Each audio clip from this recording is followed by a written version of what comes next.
mimi nilivyosoma ile kitabu cha Mwanzo, nilivyoona, yani kwa uelewa wangu, inaaminika kuwa Eva alikuwa sana rafiki na nyoka kwa kipindi kile. Biblia ndio haijaweka wazi kwamba Eva alikuwa na urafiki na nyoka wa karibu. Ndio. Biblia haijaweka wazi jambo hilo. Sasa ila mazungumzo yale yanaleta picha halisi kwamba Eva na yule nyoka walikuwa na ukaribu. Sasa kwa mazungumzo yale ya Eva na nyoka kwenye Biblia utakutana na neno linasema eti. Mungu amewakataza msile matunda haya eti. Kwa sasa kama alisema eti, manake hapa mwanzo walikuwa na mazungumzo tayari, walikuwa wanayazungumza, walikuwa wanaendelea kuyazungumza, japo Biblia haijasema kwamba mwanzoni walikuwa wanazungumza ilikuwaje.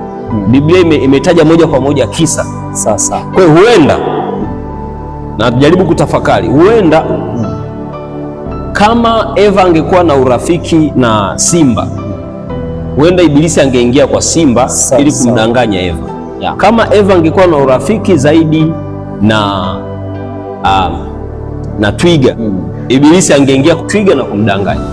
Kama Eva angekuwa na urafiki na kobe, Ibilisi angeingia kwa kobe na kumdanganya. Na ndio maana ukifuatilia hata sasa Ibilisi anaingia kwa rafiki yako. Yaani unaweza kuwa na rafiki yako wa karibu. Biblia inasema kati barazani pa watu wenye mizaha, mazungumzo marefu, lazima mzaha utapatikana pale. Sawa.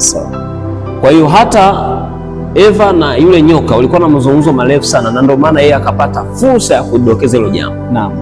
Lakini Biblia haiweki wazi kabisa kwamba inaonyesha kwamba walikuwa na urafiki. Lakini urafiki, ndani ya urafiki, ukiwa ni urafiki, Paulo anasema kila jambo mlitendalo mlitende kwa utukufu wa Mungu. Sawa. Anaposema kila jambo mlitende kwa utukufu wa Mungu, chochote mtakachokizungumza kwenye kutembea, kwenye mawazo yako, umtafakari Mungu kwamba katika hili sijamkwaza Mungu. Sawa. Rahisi zaidi Ibilisi kuingia kwa yule mtu ambaye ni wa karibu yako, kwa sababu anaamini wewe utamwamini kwa sababu ya ule ukaribu. Sawa. Na mfano mimi ni rafiki yako wa karibu.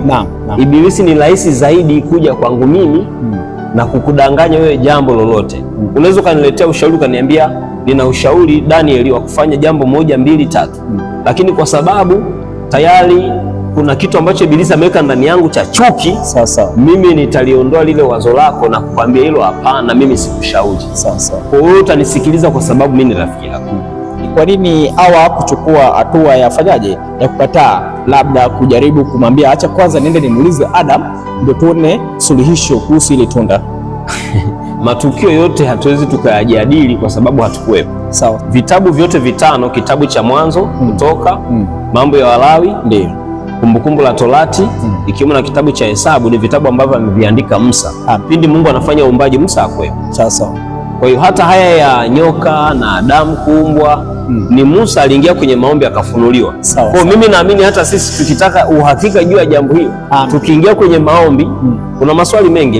Leo tu kuna kijana ameniuliza kwa nini Mungu asingemchinja tu Ibilisi akaondoka, asiendelee kutudanganya sisi, au asingeenda kuwadanganya Adamu na Eva? Hata mimi naelekea huko.